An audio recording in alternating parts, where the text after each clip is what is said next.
সালাম ফিরানো শেষ, প্রথমে একবার আল্লাহু আকবার, তারপর তিনবার আস্তাগফিরুল্লাহ আস্তাগফিরুল্লাহ আস্তাগফিরুল্লাহ। এরপরে পড়বেন আল্লাহুম্মা আনতাস সালাম ওয়া মিনকাস সালাম তাবারাকতা ইয়া যাল জালালি ওয়াল ইকরাম পড়বেন। তারপরে আল্লাহুম্মা আইন্নি আলা যিকরিক ওয়া শুকরিকা ওয়া হুসনি ইবাদাতিক। এরপরে পড়তে পারেন আয়াতুল কুরসি, যেটা একটু আগে বলেছি, তাসবিহাত সুবহানাল্লাহ আলহামদুলিল্লাহ আল্লাহু আকবার 33 33 33, পরে কালিমা শাহাদা, অথবা 10 10 10ও পড়ার দলিল আছে।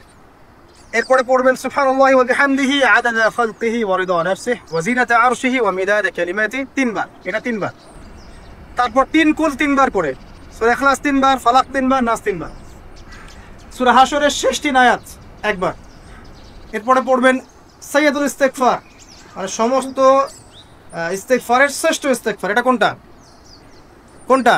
আল্লাহুম্মা আনতা রাব্বি লা ইলাহা ইল্লা আনতা খালাকতানি আনা আবদুক ওয়া আনা আলা আহদিক ওয়া ওয়া'দিক মাস্তাতা'তু আউযু বিকা মিন শাররি মা সানা'তু আবুউ লাকা বিনি'মাতিকা আলাইয়া ওয়া আবুউ বিযানবি ফাগফিরলি ফাইন্নাহু লা ইয়াগফিরু যুনুবা ইল্লা আনতা। এটা যে পড়বে সকালে পড়ে যদি রাতের মধ্যে মারা যায় জান্নাত ইনশাআল্লাহ, আবার সন্ধ্যায় পড়ে যদি সকালের আগে মারা যায় জান্নাত ইনশাআল্লাহ। এত বড় অস্ত্র, এত বড় একটা সুযোগ। এরপরে পড়বেন আমার পছন্দের কয়েকটা, আউযু বিকালিমাতিল্লাহি তাম্মাতি মিন শাররি মা খালাক, তিনবার। এটা যদি আপনি পড়েন আপনি দৃশ্য অদৃশ্যের ক্ষতি থেকে বেঁচে থাকবেন ইনশাআল্লাহ। দুষ্ট জিন শয়তানও আপনার কোনো ক্ষতি করতে পারবে না ইনশাআল্লাহ। আর একটা খুবই শক্তিশালী দোয়া আছে, সেটা হলো বিসমিল্লাহিল্লাযী লা ইয়াদুররু মা ইসমিহি শাইউন ফিল আরদ ওয়ালা ফিস সামা ওয়া হুয়া সামিউল আলিম, তিনবার করে। এইটা যে পড়বে, এই যে জিন বলেন, ভূত বলেন, যে পেতনি বলেন, যেগুলো আমরা ভয় পাই, ঠিক আছে, চোখ লাগা বলেন, বদনজর বলেন, যা যা আছে, হিংসুকের হিংসা, কোনো কিছুই আপনার কোনো ক্ষতি করবে না এবং ইনশাল্লাহ আপনি হঠাৎ মৃত্যুবরণ থেকে বেঁচে থাকবেন ইনশাল্লাহ, হঠাৎ মৃত্যুবরণ। এটা কিন্তু সবার জন্য নেয়ামত, এটা সবার জন্য নেয়ামত না। তারপরে আসেন, এরপর পড়বেন 10 বার লা ইলাহা ইল্লাল্লাহু ওয়াহদাহু লা শারীকা লাহু লাহুল মুলক ওয়া লাহুল হামদ ওয়া হুয়া আলা কুল্লি শাইইন কাদির। এটা 10 বার পড়লেও হবে।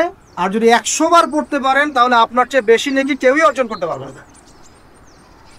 যদি 100 বার এই দোয়াটা কেউ পড়ে সারাদিনে, লা ইলাহা ইল্লাল্লাহু ওয়াহদাহু লা শারীকা লাহু লাহুল মুলক ওয়া লাহুল হামদ ওয়া হুয়া আলা কুল্লি শাইইন কাদির, ওই দিন শয়তান তার কাছে আসবে না। 100 গুনাহ আমলনামা থেকে কেটে দেওয়া হবে, 100 নেকি লিখে দেওয়া হবে এবং আল্লাহর কাছে দিন শেষে একটা তালিকা পেশ করা হয়, আজকের দিনে কে কি আমল করেছে, এই তালিকায় তার নাম দেখবেন সবার আগে আছে।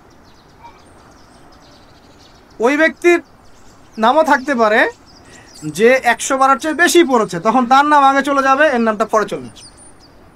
কথা বুঝতে পারছেন? মিনিমাম 100 বার পড়তে পারলে খুব ভালো হয়, যদি না পড়েন কমপক্ষে কয়বার? 10 বার।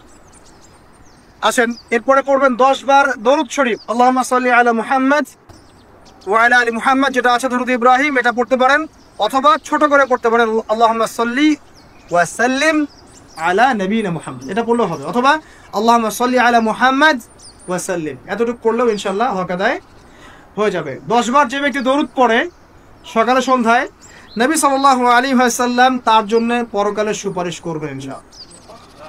যদি আমরা নবীজির সুপারিশ পেতে চাই, দরুদের কোনো বিকল্প নাই, বেশি বেশি দরুদ পড়তে থাকেন, তার সুন্নাহ অনুসরণ করেন, বেশি বেশি দরুদ পড়তে থাকেন, মিনিমাম সকালে 10 বার, সন্ধ্যায় 10 বার, ইনশাআল্লাহ আল্লাহ নবী সুপারিশ করবেন ইনশাআল্লাহ তাআলা।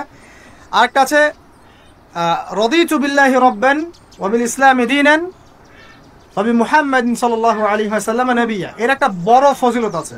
কি ফজিলত?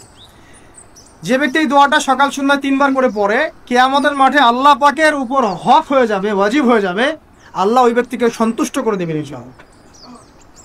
সন্তুষ্ট করে দিবেন মানে কি? ইনশাআল্লাহ সে জান্নাতে যাবে।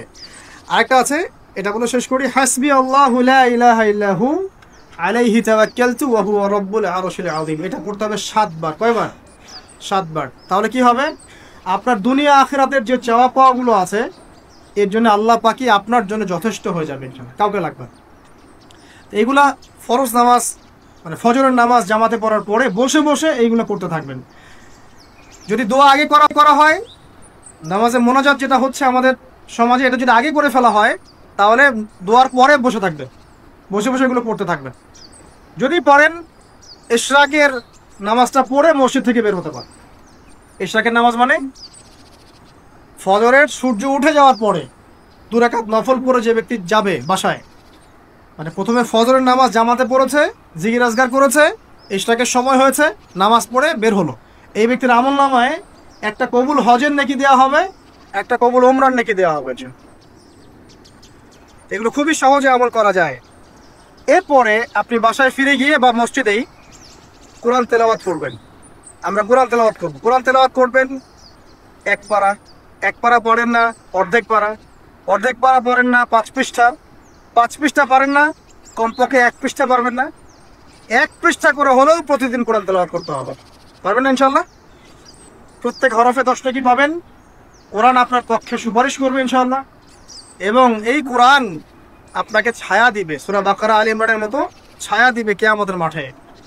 এবং এটা নবী সাল্লাল্লাহু আলাইহি ওয়াসাল্লাম যেটা বলেছেন, আল কোরআন হুজ্জাতুন লাকা ওয়া আলাইক, এটা তোমার পক্ষে সাক্ষী দিবে অথবা বিপক্ষে সাক্ষী দিবে।